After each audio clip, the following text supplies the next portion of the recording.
किरदार अलग अलग हैं, हर शख्स एक कहानी।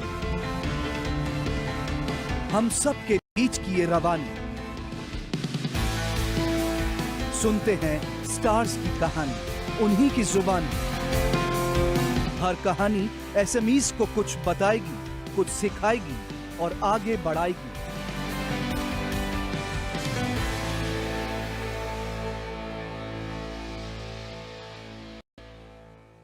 नमस्कार, एसएमई एक्सप्रेस स्टार्स की कहानी में आपका स्वागत है। आज हमारे बीच जो शख्सियत मौजूद हैं, इन्होंने लॉजिस्टिक्स इंडस्ट्री, खासकर हाउस होल्ड रीलोकेशन सेगमेंट में अपनी खास पहचान बनाई है। इनकी कहानी काफी दिलचस्प है। भारतीय वायुसेना से इनके सफर की शुरुआत हुई और आज ये अपने स्पेस के लीडर्स में शुमार हैं।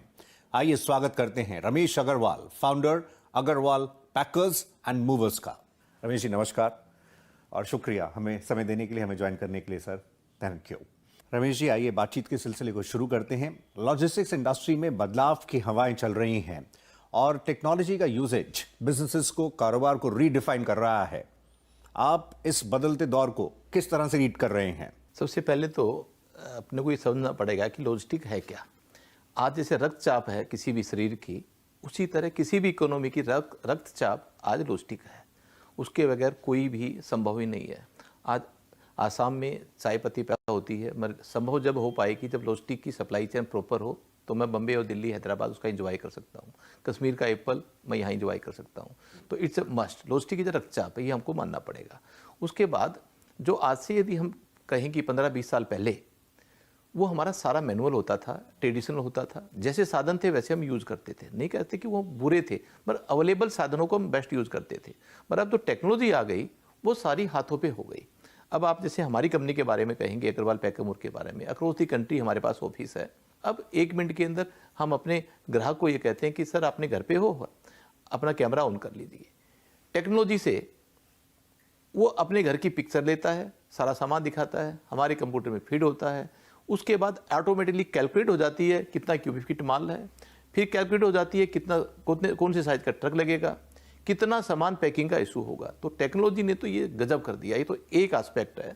उसके बाद किस वेयर हाउस पे कितना स्पेस अवेलेबल है, वो टेक्नोलॉजी अपने आप बताती है। तो रमेश जी अब आर्टिफिशियल इंटेलिजेंस के जरिए काफी कुछ संभव है। वहीं रियल टाइम ट्रैकिंग से भी हम देख रहे हैं कि कारोबार करने के तौर तरीके बदल गए हैं। साथ ही हम देखते हैं कि जीपीएस के थ्रू रूटिंग जो है अब उसमें भी काफी हेल्प हो रही है। तो आप किस तरह से देख रहे हैं इसको? एक ये एसेंशियल बन गया। जैसे आप देखते हो कि ना हर व्यक्ति के मोबाइल हाथ में एक एसेंशियल सा बन गया। इसी तरह ट्रकों में जो ट्रैकिंग है वो एक एसेंशियल बन गया कि कहाँ पर ट्रक है। अब 1 सेकंड के अंदर कोई भी ट्रक मुश्किल में होता है, हम तो बड़ा लाभ उठाते हैं इस ट्रैकिंग का। उसने कहा कि मैं यहाँ इमरजेंसी में हूँ, सो प्लेस पे, 2 मिनट में मालूम हो जाता है हमारा ये उस जगह पर है। अब हम देखते हैं कि उसके आजू बाजू में कितने ट्रक और हैं हमारे, मान लो 10 ट्रक है, सबको बोलते हैं जल्दी दौड़ो उसके पास में, he need some help, medical help. तो ट्रैकिंग और ये जीपीएस, तो it has become essential as on today. Ramesh ji logistics क्षेत्र में बड़ी संख्या में अनऑर्गेनाइज्ड, असंगठित प्लेयर्स मौजूद हैं। करीब 85 to 90% ऐसे ऑपरेटर्स हैं जिनके पास 2 ट्रक से भी कम है।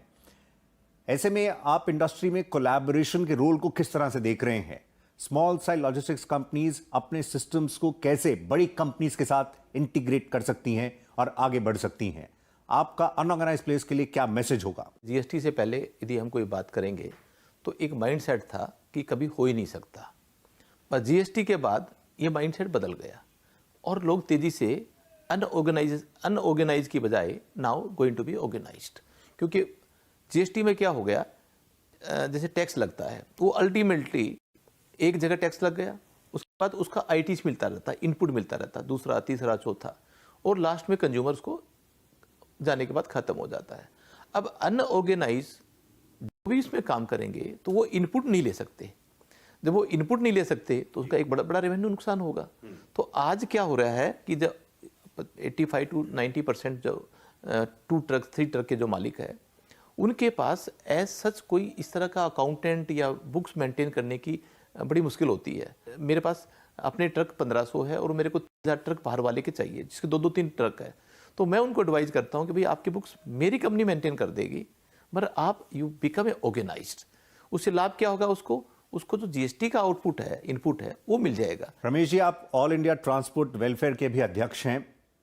इंडस्ट्री के तौर पर आप हमें बता सकें कि इस समय एक बड़ा चैलेंज है, ड्राइवर्स की बेहद शॉर्टेज है। करीब 24 लाख ड्राइवर्स की कमी है, जिसकी वजह से डेली इतने ट्रक्स रुक जाते हैं। आप इस प्रॉब्लम को कैसे देख रहे हैं और इसे एड्रेस करने के लिए किस तरह के स्टेप्स की जरूरत है? आपने जो कहा, रियली एक बहुत बड़ा पेनफुल एरिया है। और जब माननीय हमारे रोड ट्रांसपोर्ट मिनिस्टर्स माननीय गडकरी जी ने जब पार्लियामेंट में कहा कि 24 लाख यानी कि 24% ट्रक्स अब हमारे एवरीडे खाली रहते हैं, बड़ा चिंता वाली बात थी। सरकार ने इसके ऊपर भी बहुत काम करने शुरू किए और हमारी जैसी जो ऑल इंडिया ट्रांसपोर्ट एसोसिएशन, जिसका मैं राष्ट्रीय अध्यक्ष हूँ, उन्होंने भी काम करने शुरू किए। रमेश जी, लॉजिस्टिक स्पेस में कैश का काफी चलन रहता था, वहीं देश में हम देख रहे हैं कि डिजिटल पेमेंट्स को काफी बूस्ट किया जा रहा है। तो आप अपने स्पेस में भी हमें डिजिटल पेमेंट्स के ट्रेंड्स के बारे में बता सकें। नोटबंदी से पहले जो कैश का ट्रांजैक्शन था हमारी लॉजिस्टिक के अंदर, क्योंकि हमारे माइंड सेट में बैठा हुआ था भी कैश के बगैर तो हम चल ही नहीं सकते, तो अप्रोक्सीमेटली मैं समझता हूँ कि 82% कैश था और 18% हमारा डिजिटल था, चेक डिजिटल था। आज ये उल्टा हो गया, डिजिटल हो गया 82% और कैश हो गया 18%। ये एक प्रभाव आया और धीरे धीरे करके जो 2 गाड़ी के मालिक, 3 गाड़ी के मालिक, उनको भी यदि डीजल का किसी तरह कोई और बढ़िया स्कीम हो जाए कि they can take it on digital, तो शायद कन्वर्ट हो रहे हैं। बहुत बढ़िया, इसमें बहुत बढ़िया प्रोग्रेस की है इस इंडस्ट्री ने। रमेश जी, आप ओवरऑल सिनेरियो को किस तरह से देख रहे हैं? एक तरफ फ्यूल प्राइसेस में तेजी है, तो वहीं इलेक्ट्रिक व्हीकल्स के स्पेस में काफी संभावनाएं हैं, काफी पोटेंशियल है। जब कभी कोई मुश्किल आती है, वो साथ के साथ अपॉर्चुनिटी लेके आती है। मैं तो कहता हूँ कि ये लिए हमारे लिए तोहफा है ये फ्यूल प्राइस बढ़ना, नहीं तो हम सोच ही नहीं सकते थे कि अब अल्टरनेट क्या होगा। क्योंकि फ्यूल प्राइस बढ़ते एकदम जो हमारा मैं बात कर रहा हूँ प्राइमरी सेकेंडरी गाड़ी जो पिकअप करती है, छोटी गाड़ियाँ, वो 18 रुपीज़ पर किलोमीटर का उनका खर्चा होता था। Now it has increase to 27-26 rupees per kilometre, यानी कि 7-7 रुपये किलोमीटर बढ़ गया। और आज क्लाइंट को जाकर कहें कि 7 रुपये बढ़ गया, तो क्लाइंट तो दे देगा, मगर एक मन में ये होता है कि यार इतना जल्दी इनका कैसे बढ़ाएं, और एवरी 5 दिन के बाद 10 दिन के बाद बढ़ जाता है। तो मैं यदि मेरी कंपनी के बारे में बात करूँ, अग्रवाल पैकेमोर में, इसमें बहुत चिंता करें कि भाई इसमें क्या किया जाए। तो हमारे एक टीम है, वो हमेशा प्रो क्लाइंट होती है, वो क्लाइंट की तरफ से वो 10 लोग बैठते हैं और एक हम कहते हैं कि हमको तो बढ़ना चाहिए, वो कहते हैं कि नहीं बढ़ना चाहिए। तो बोले क्यों नहीं बढ़ना चाहिए? बोले इट्स योर ड्यूटी, आपको नहीं अल्टरनेट निकालो, नई खोज करो। तो नई खोज के बाद एक तो ध्यान में आया कि इलेक्ट्रिक व्हीकल कम से कम लोकल जो घूमती है वो किया जाए। तो हमारे इलेक्ट्रिक व्हीकल की शुरुआत हुई। वो जो खर्चा 25-26 रुपीज़ पर किलोमीटर है, ये कम होकर 14 रुपये किलोमीटर आ गया। इसी के साथ में आप ये भी बता सकें, जैसे गति शक्ति पर जो बात हो रही है, आपको लगता है ये सब फैक्टर्स आगे चलते हुए लॉजिस्टिक्स कॉस्ट में हम कमी होती देखेंगे और कमी इसमें होगी आगे चलते हुए? देखो, इससे क्या होगा कि एक ट्रांसपेरेंसी आ रही है हर जगह। गवर्नमेंट ये कह रहे कि भी आप अपने वेयर हाउस बनाओ, हर जगह एक जगह कलेक्शन पॉइंट होगा, सारा माल इकट्ठा होगा। वो कलेक्शन जैसे बस डिपो होता है, सब लोग इकट्ठे हो जाते हैं और उसमें से एक पटना की बस चली गई, एक हरिद्वार की बस चली गई, तो एक कलेक्शन पॉइंट हो गया। अब ये नहीं कि पटना का अलग है, हरिद्वार का अलग है, तो वहाँ तो अब इस तरह का एक कलेक्शन पॉइंट होगा। इसी तरह आज पूरे हिंदुस्तान की जो वेयर हाउस की कैपेसिटी है, सोर्सेज की कैपेसिटी है, वो एक प्लेटफॉर्म पर आ जाएगी और फिर हम आपस में सोर्सेज एक दूसरे से बांट लेंगे। आप डोमेस्टिक के साथ इंटरनेशनल शिफ्टिंग में भी ऑपरेट करते हैं। कितनी कंट्रीज में आप अपनी सेवाएं दे रहे हैं और उन रीजन्स में उस रीजन के लॉ ऑफ द लैंड को और तमाम पहलुओं को जानना और समझना बहुत जरूरी है, तो उसको आप कैसे मैनेज करते हैं? टोटल हम 182 कंट्री में हमारी सर्विसेज है, जिसमें से 3 कंट्री में apart from India, Singapore, Dubai और नेपाल में काठमांडू, ये हमारे अग्रवाल पैकेमोर लिमिटेड के अपने खुद के ऑफिस है। मैन पावर कुछ इंडिया से गई हुई है, कुछ लोकल जैसे उनके कानून के हिसाब से दे रखी है। 182 कंट्री में हमारी अपनी सर्विसेज है। उसमें केवल सिंपल एक होता है कि एक बेसिक जो हमारा एजेंट बनता है उसके, क्योंकि हम उसी व्यक्ति को लेते हैं जो उस कंट्री का वो नामी होगा, उसको हमारे इंडिया के कुछ रूल रेगुलेशन, हमारा व्यवहार क्या है वो उनको बताते हैं। तो वो छोटी ट्रेनिंग के बाद वी आर इंजॉइंग 182 कंट्रीज। ये हमारा इस साल यदि ये 4th अपनी वेव ना आए तो 5 कंट्री में और हमारे अपने ऑफिस होंगे, यूके के अंदर, यूएसए में और कनाडा में और एक जगह ऑस्ट्रेलिया। तो रमेश जी, आप हमें टीम्स की जो ट्रेनिंग है उसके बारे में बता सकें। ये नया दौर है तो इसमें नए तरह के हुनर की ज़रूरत है, इस पर कैसे आप काम कर रहे हैं? 2 तरीके का होता है जी। एक तो सॉफ्ट स्किल होती है हमारी, जो सबसे बड़ी अहम है, और एक होती है हमारी जो हार्ड स्किल, जिसको हम ट्रेनिंग देते हैं तो सीखते हैं। सॉफ्ट स्किल क्योंकि हमारा जो रहता है वो घरों में रहता है वास्ता, वहाँ माता भी होती है, बहनें होती है, बेटियाँ होती हैं, बच्चियाँ होती है। तो मेरा व्यक्ति एक रोल मॉडल है, वो किस तरह से व्यवहार करे, क्योंकि ये आधा घंटे का ही एक खेल होता है। जब once he enters in the house तो आधा घंटे में उसको अपना एक प्रभाव जमाना है कि मेरा कैसा व्यवहार है। उसके बाद तो बहन और वो सब आराम से मस्ती से अपने ड्राइंग रूम के अंदर पिक्चर देखो, खाना खाओ, कुछ भी करो, इनको सारा घर हैंड ओवर कर देते हैं। तो एक तो ट्रेनिंग हमारी ये है। दूसरी हमारी ट्रेड ट्रेनिंग, पैकिंग कैसे किया जाता है, वो हमारे पास जगह जगह स्किल सेंटर खोले हुए हैं हमने अपने। तो हर व्यक्ति before he starts his working, तो वो 1 हफ्ते की जैसा टाइम होता है, किसी की 1 हफ्ते की, किसी की 10 दिन की, उस स्किल सेंटर में अपनी ट्रेनिंग लेके आता है। वो लोग उसको अप्रूव करते हैं, रेडी टू मूव, तो वो अपने बेस के ऊपर काम करना शुरू कर देता है। रमेश जी, ई कॉमर्स काफ़ी रैपिडली ग्रो कर रहा है और इससे लॉजिस्टिक स्पेस में कई संभावनाएं खुल गई हैं। इसको आप कैसे देख रहे हैं और आपके इस तरफ किस तरह के प्लान्स हैं? देखो, ई कॉमर्स का तो मार्केट आज भी है और कल इससे कई गुना बढ़ेगा। कम होने का मतलब ही नहीं, कि कंज्यूमर का जो बिहेवियर है वो बदलता जा रहा है। पहले कंज्यूमर बाजार में जाकर लेके आया करता था, अब कंज्यूमर्स को घर बैठे ही हर आइटम चाहिए, और ट्रांसपेरेंसी है, कौन सा आइटम है, कितने रुपए का है। दैट मीन्स ये तो अपने को मान लेना है कि ये काम बढ़ेगा। तो हमारे जैसे जो लॉजिस्टिक है उसमें 2 होते हैं, एक तो होते हैं प्राइमरी, एक होता है सेकेंडरी। सेकेंडरी मतलब जैसे आपके घरों में कुछ सामान लेकर मोटरसाइकिल पर लोग आते हैं, 2 नग, 1 आइटम, 2 आइटम। एक होता है प्राइमरी, जो फैक्ट्रियों से माल लेकर कंज्यूमर पॉइंट तक, जिसको बोलते हैं फुलफिलमेंट सेंटर। एक हर सिटी में 1 या 2 फुलफिलमेंट सेंटर होते हैं किसी के भी, वहाँ तक सामान पहुँचाना। तो अब छोटे छोटे जो प्लेयर है ई कॉमर्स के, अब उसको गुवाहाटी में फुलफिलमेंट सेंटर के लिए बड़ी मुश्किल होती होगी। तो हम इन लोगों के लिए वो सोर्सेज अवेलेबल कर रहे हैं, वो चीज़ें अवेलेबल कर रहे हैं कि कंट्री वाइड किसी को भी फुलफिलमेंट सेंटर चाहिए, हमारा यूज़ करो, कितने दिन के लिए चाहिए, हमारा यूज़ करो। इस तरह के सेंटर हमने बनाए हैं इनकी सपोर्ट करने के लिए, और प्राइमरी माल उठाकर वहाँ तक लाने के लिए वो सारी चिंता हम करते हैं। उनकी हाउ टू पैक, वो चिंता हम करते हैं। वक्त ब्रेक का है, लेकिन उस पर जाने से पहले आप हमें एक और क्रूशियल एस्पेक्ट के बारे में बता सकें।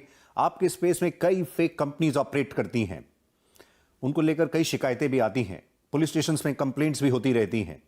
इसको एड्रेस करने के लिए कैसे बढ़ा जा रहा है? आप 1,00,000-2 लाख का सामान, उसका घर सामान देते हो, लाइफ सेविंग अपनी, आप उसका केवल फ़ोन के ऊपर गूगल में उसने डाला या जिस पे उसने डाला, उसमें देख कर आ जाओ, सामान लेके चल जाओ। आपको ये नहीं पता कि वो सामान वो अवेलेबल है या नहीं है, उसकी दुकान है या नहीं है, उसका ऑफिस है या नहीं है, उसके पास कुछ ऑफिस के अंदर 2-4 आदमी कोई काम करने वाले हैं या नहीं है। जस्ट एक फ़ोन के ऊपर और अच्छी अच्छी बातों के ऊपर दे दिया। तो मैं वो कहता हूँ कि जिसको भी अपना सामान भेजना है, वो अपने सामान के साथ न खेले, क्योंकि उसकी लाइफ सेविंग है। उसको कुछ नहीं करना, उस व्यक्ति का जो विजिटिंग कार्ड है, जो वो बिल दे रहा है, उससे पहले उसकी दुकान जाकर, उसका ऑफिस जाकर, वो पर्सनली या किसी नौकर को भेजकर या किसी दोस्त को भेजकर जरूर चेक कर ले, ये ऐसा बोर्ड लगा हुआ ऑफिस है क्या। उसको 2 मिनट में मालूम हो जाएगा कि ये ऑफिस है और ये सब कुछ उसकी वो है। तो कभी वो फेक के हाथ में फंसेगा ही नहीं। एसएमई एक्सप्रेस स्टार्स की कहानी में फिलहाल वक्त ब्रेक का है। रमेश जी के शुरुआती दिनों और तमाम पहलुओं पर हम बातचीत करेंगे। हम जल्दी लौटते हैं। एसएमई एक्सप्रेस जारी रहेगा, हम हाजिर होते हैं।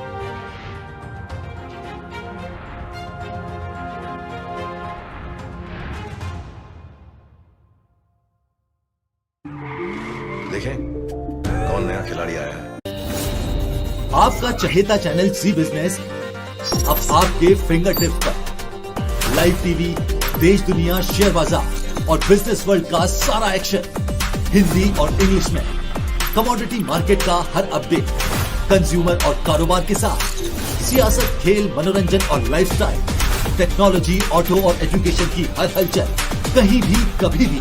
अभी डाउनलोड करें ज़ी बिजनेस ऐप। ज़ी बिजनेस, आपका फायदा।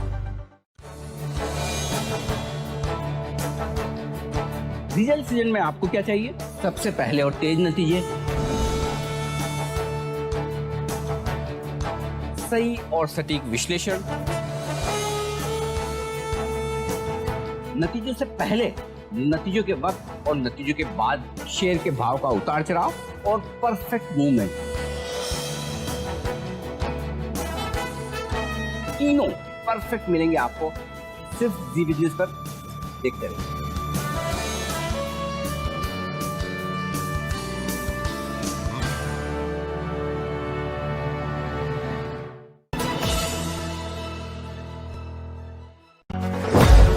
शानदार और बेदाग सफर, मार्केट का नंबर 1 लीडर, भरोसे का सबसे बड़ा नाम, लेकिन अंदाज बिल्कुल आम, जिसके तजुर्बे और समझ को करें दिग्गज भी सलाम। आसान भाषा में सिर्फ मुनाफे की बात, तभी तो देश चलता है बिजनेस के साथ। 16 साल से आपका भरोसेमंद बिजनेस न्यूज चैनल जी बिजनेस, आपका फायदा। आपका चहेता चैनल जी बिजनेस अब आपके फिंगर टिप पर। लाइव टीवी, देश दुनिया शेयर बाजार और बिजनेस वर्ल्ड का सारा एक्शन हिंदी और इंग्लिश में। कमोडिटी मार्केट का हर अपडेट, कंज्यूमर और कारोबार के साथ सियासत, खेल, मनोरंजन और लाइफस्टाइल, टेक्नोलॉजी, ऑटो और एजुकेशन की हर हलचल, कहीं भी कभी भी। अभी डाउनलोड करें जी बिजनेस ऐप। जी बिजनेस, आपका फायदा।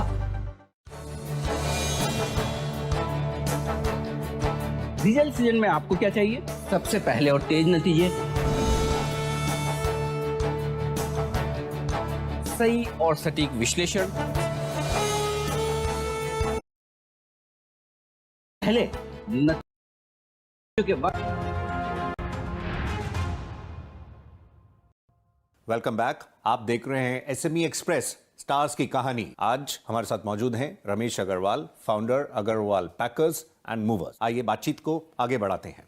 तो रमेश जी, आपके सफर की शुरुआत इंडियन एयरफोर्स में बतौर एयरमैन हुई थी। ये कौन से साल की बात है? 79। तो एयरफोर्स से कारोबार जगत की तरफ, एंटरप्रेन्योरल स्पेस की तरफ आना कैसे हुआ? 86 में मैंने भारतीय वायुसेना छोड़ दी थी। उसके बाद 87 में, 86 के एंड में, 87 के अंदर जो मेरे ऑफिसर थे एयरफोर्स के, जो मैं रिटायर हो गया था, वो ड्यूटी पे थे। वो ड्यूटी पे थे।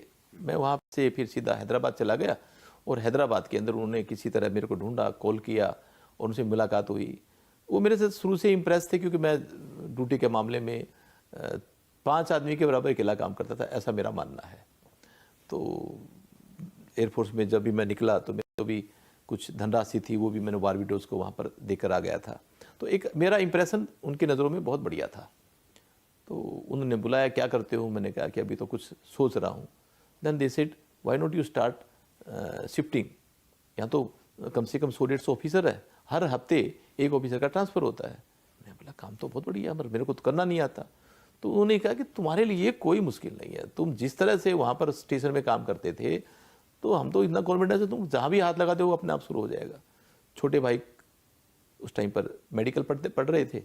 मैंने उससे पूछा, उन्होंने बोला कि मैं कल से मेडिकल के पेपर, ये जो बुक्स है ये रख दी, एंड मैं ये काम कर सकता हूँ, अलबत्ता ये कंटिन्यू काम कर मिलेगा। तो वहीं बैठे बैठे एयरफोर्स स्टेशन अकेडमी डुंडीगल जो हैदराबाद में है, वहीं उसी अफसर मैस में अग्रवाल पैकर मूवर का नामकरण हुआ, वहीं से स्टार्ट किया। आपका 2 ट्रक से सफर शुरू हुआ और आज आप अपनी स्पेस के लीडर्स में शुमार हैं। जब आप पीछे मुड़कर देखते हैं तो जिंदगी ने, कारोबार ने क्या सिखाया है? एसएमईज के साथ आप क्या शेयर करना चाहेंगे? आज सबसे बड़ी चीज़ क्या होती है, जो हम कभी भी जो व्यापार करते हैं तो हर व्यक्ति देखता है कि मेरी बैलेंस शीट कैसे बनी, मेरे को प्रॉफिट कैसे निकले। वहाँ घूमकर वो उस दायरे में फंस जाता है और उसके बाद फिर जैसा है वो भंवर जाल बन गया। मगर मैंने कभी भी मेरी बैलेंस शीट नहीं देखी, मेरे को क्या बचे, ये कभी नहीं सोचा। मेरे क्लाइंट को क्या मिले, वो बिल्कुल कम से कम रेट में क्या ज़्यादा बेनिफिट उठाए। यदि वो रात को जग रहा है और मैं सो रहा हूँ, तो मेरे को सोने का अधिकार नहीं है। वो जगे, वो सोए और मैं जगूँ, ऐसा होना चाहिए। और हर बार जब भी उनसे मिला करता तो मैं ये पूछा करता, आपको मैंने बढ़िया से बढ़िया लेके गए, आप भी कहते हो, पर मैं चाहता हूँ इसमें 2 पेनफुल एरिया और बता दोगे तो मेरा कल्याण हो जाएगा। अच्छा। तो मैं उनसे हमेशा ये फीडबैक लेता था, वो मेरी ताकत बनती थी और उसको फिर मैं करेक्शन करके अगली बार फिर अप्लाई करता था। तो क्लाइंट ने, जो आज मैं बैठा हूँ, वो मेरे केवल मैं अपने उनको एक भगवान रूपी मानता हूँ। उस भगवान ने, क्लाइंट रूपी भगवान ने मेरे को आज खड़ा कर दिया। बस मेरी एक कोशिश है कि उसके कांटे तक की भी आंच ना आए, उसके कोई दर्द ना हो। जब वो 100 रुपये दे रहा है तो उसको 200 रुपये का एंजॉय होना चाहिए कि मैंने कुछ वैल्यू मिली है। तो ऐसा एक महसूस करते हुए एक तो ये रहा। जब भी कुछ भी हमारे प्रोसीजर में गलतियाँ हुई, मैं कहता हूँ गलतियों ने बहुत सिखाया है। छोटी छोटी गलती हो जाती है किसी तरह की भी, उन गलतियों को दोबारा न हो उसके ऊपर हम काम करते हैं, दिन रात काम करते हैं। और इस गलती कैसे मालूम होगी उसके लिए एक दिन होता है हमारा। पहले it was known as a Darbar day, अब उसको हम मंथन डे कहते हैं। वो 8:30 मॉर्निंग में और सुबह 9:30 बजे तक 1 घंटे की चर्चा होती है। जितने भी फ्लोर पे लोग बैठते हैं, पैकर से लेकर चपरासी से लेकर मैनेजर्स तक, सब लोग वहाँ उपस्थित होते हैं। सब लोग चर्चा करते हैं कि इस महीने में हमने क्या गलती की, वहाँ से निकल कर आती ये ABC, और ये गलती दोबारा न हो इसके लिए क्या काम करें, वो हम अपना काम करते हैं। और उसके बाद फिर रूल्स बनते हैं, वो फिर एग्जीक्यूट होते हैं। आपने ब्रांडिंग पर किस तरह से काम किया है? आपकी कंपनी की पहचान आपसे भी है, आपकी पिक्चर से है, तो आखिर उसके पीछे की सोच क्या रही है? यदि मैं चाहूँ तो इसका गुरु हमारे परम आदरणीय महाशय जी है, MDH वाले। मैं जब भी उनसे मिला और मिलता था, इससे पहले मेरा मन था कि मैं किसी फिल्म स्टार को हायर कर उसको ब्रांड एम्बेसडर बनाऊं। एंड किसी से XYZ से बात भी हो गई थी, सेठ कि मैं इतने करोड़ रुपए लूँगा। मैं बोला ज़्यादा है, तो वहाँ चिंता बढ़ के मैं वापस दिल्ली आ गया। तो इनसे मिलना हो गया। वो बोला कि क्यों भाई, आप किसी को दे रहे हो, आप अपनी ब्रांडिंग खुद करो। मैं बोला भाजी मेरे को कौन जानेगा? बोला मेरे को कौन जानता था आज से 50 साल पहले, 40 साल पहले। आज मासी जी का फोटो देखते बोलते हैं यार MDH वाले बाबा तो नहीं है ये, तो सब लोग जानने लग गए। तो आपको भी जानेंगे। हाँ, उन्होंने ये कहा कि मगर आप साधारण कपड़ों में मत जाना, कुछ अलग हो, दुनिया से हटकर। भीड़ के अंदर पहचान आपकी होनी चाहिए। 1000 आदमी खड़े हैं तो अरे ये वो अग्रवाल जी तो नहीं है। तो बोले क्या करूँ? बोला वो आप सोचो।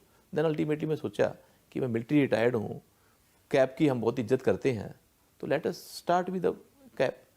तो मैं अपनी एक टोपी वाले के नाम से फेमस हो गया। अपनी ये मेरी एक शान वाली मैं जो वर्दी पहनता हूँ, मेरे को बड़ा गर्व है कि यस ये मेरी, क्योंकि ये वर्दी पहनते ही मेरे में ऊर्जा आ जाती है, एक नया दौर शुरू हो जाता है। तो इस तरह की मैंने सोचा कि एक दुनिया से हटकर अलग पहचान बनाकर, और वही अपना कहो कि जो कहो दिल से कहो, और दिल से कई बार मेरे ग्राहकों के दिल में पहुंचती है, और फिर मेरे को कोई रोकने वाला नहीं है। तो ऐसा करके ये Ramesh ji, finally Agarwal packers and movers का नाम लिम्का बुक ऑफ रिकॉर्ड्स में 9th टाइम इन अ रो दर्ज किया गया है for being the largest movers of house hold goods. 9th time, यानी आप अपना रिकॉर्ड बनाते हैं और फिर उससे बेहतर एक और नया रिकॉर्ड बना देते हैं। कुछ ऐसे ही चलता है क्या? मैं तो ये कहूँगा कि मेरा जितना जाता है ये मेरे क्लाइंट के ऊपर जाता है। और इस साल तो हमारे पास वर्ल्ड बुक ऑफ रिकॉर्ड का भी हमारा किताब मिल गया। मैं कभी सोच ही नहीं सकता था कि जो व्यक्ति एक किसी एयरफोर्स स्टेशन के किसी में जाकर अपना नाम लिख रहा है, अग्रवाल पैकर खोल रहा है, और वो आज यहाँ तक खड़ा हो जाएगा। तो this all credit goes to my clients, जो हर बार जुड़ते जाते हैं, हर बार सुझाव देते जाते हैं, और हमारी ताकत बनते जाते हैं। आपका बहुत बहुत शुक्रिया रमेश अग्रवाल जी, हमें ज्वाइन करने के लिए और अपनी ज़िंदगी के तमाम पहलुओं पर हमसे विस्तार से बातचीत करने के लिए थैंक यू सर, बहुत बहुत शुक्रिया। मालूम नहीं वो कौन सा लम्हा, वो कौन सी बात जिंदगी को देखने का, जिंदगी को जीने का नजरिया बदल दे। हम उम्मीद करते हैं आज की इस तजुर्बे भरी कहानी से आपको काफी कुछ सीखने को मिला होगा। अगले एडिशन में हम एक और